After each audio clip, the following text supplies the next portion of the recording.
Musette is a really lovely, friendly kind of piece. It's in a lovely duple time, so lots of opportunity to sit comfortably with the bow, and the feeling of a dance is very clear from the outset. It's the kind of piece I think that even if the learner doesn't actually know it, they might feel as if they do.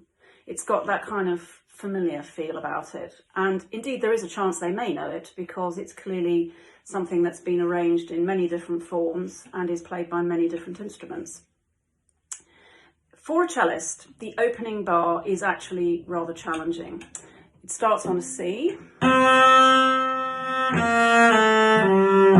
Straight away we're into an extension to the B flat, followed immediately by a string crossing.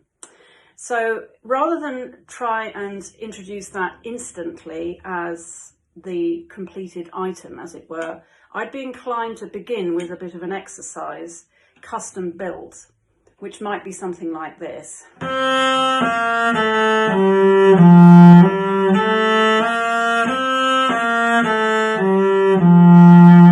So that the person playing it gets the opportunity to learn how to prepare for the extended B flat and also manage the coordination of the string crossing that comes directly after it.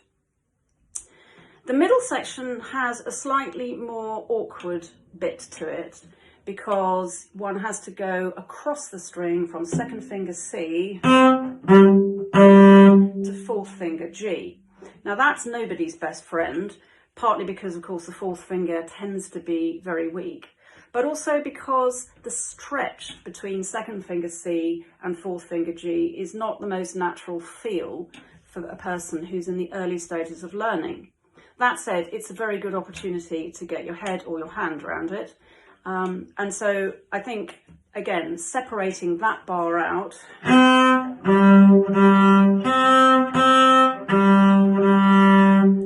would give a learner an opportunity to get familiar with what it feels like under the hand.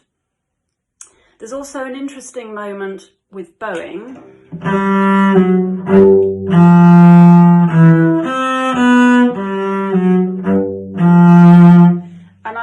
I tend to think that when you mix slurring and separate bows at an early stage, it can lead to all kinds of very unsettled moments. But again, it's a very useful thing for a learner to establish. We do, after all, have to learn how to mix and match our slurring, and it won't always be custom made for us to feel comfortable.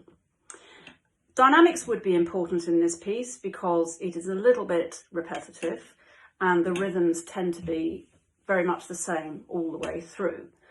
But it's long enough, especially with the da capo element, to really make a bit of an impact with those dynamics. And once again, bow distribution here is really important. From the beginning, you've got crotchet, and then 4 semiquavers, all of which have to be matched in tone and quality all the way through.